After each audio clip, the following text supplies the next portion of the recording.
Students, welcome to e-learning of new class, and I'm here with your language and literature poem second Fire and Ice, and it's written by Robert Frost.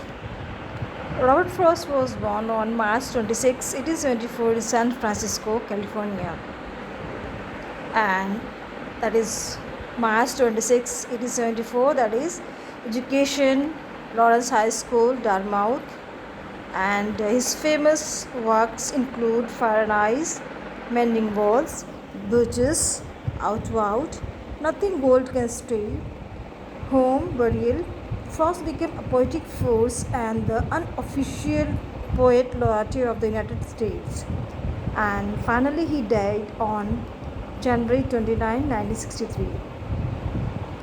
Students, here is the poem introduction.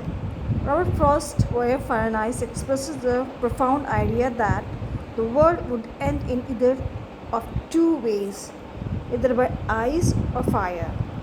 Both the components are compared with self-destructing human emotions, hatred and desire.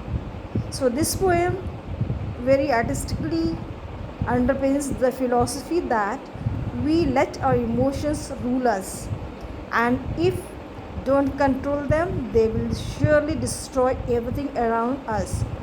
Similarly, he thinks Fire and Ice both are just as competent in bringing the world to a catastrophic end. Here is a stranger explanation, students.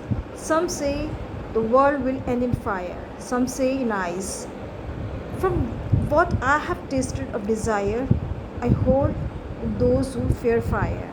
So here the explanation goes now. The poet then compares fire and ice with the destructive features of human emotions. That is, I told you earlier, desire and hatred. He says that from what is aware about fiery desire, and he would favor the one who says that it would be fire.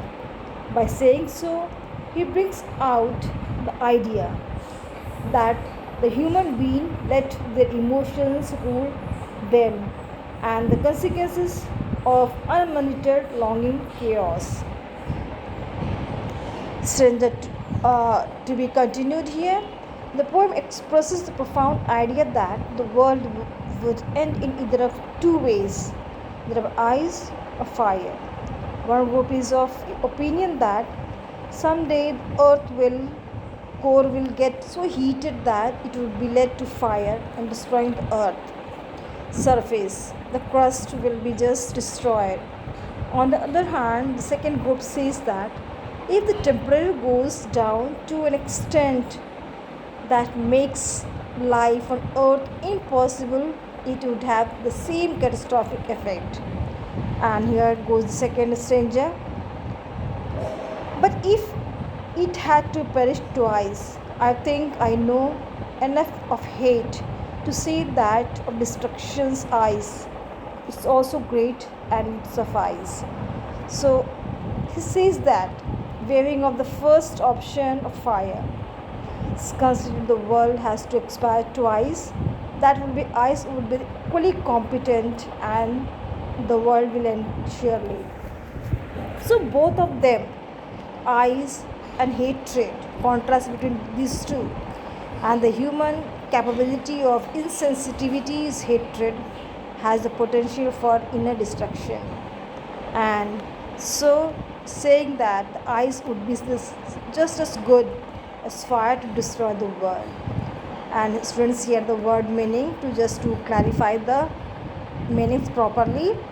And here the summary of the poem is that it is told that fire and ice both has presented the opposite views, and that both of them are saying that end is surely it is, and the world will perish.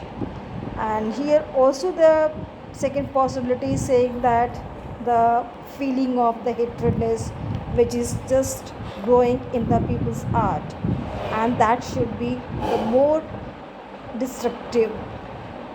So the fire and the evil desire and ice, wicked hatred of all these two has contradictory opinion presented in this poem Fire and Ice by Robert Frost. Here students, the key points are there to just read you and to understand very nicely. Here the central idea of the poem is also given, that whatever the impression upon the readers, as it is distinctive the result bearing the feeling like greed, avarice, lust, conflict, fury, hatred, intolerance, everything is mentioned here. And here it is the rhyming scheme. It's given that rhyming scheme A B A A B C B C B. Here the figurative devices, that is alliteration, sonification, enjambment, imagery, symbolism, assonance. So just go through that and please do write in your copy. Here the conclusion is also mentioned here. What is the conclusion? We get it. And students, here some question answer, some short question answer is there. Just go through that and please do write in the copy. And at last it is here, all it's given there, the questions for you to understand better. And here it is a question for practice. 4 questions are there for practice. So just do it and finish your work in time. So thank you students. Have a pleasant day.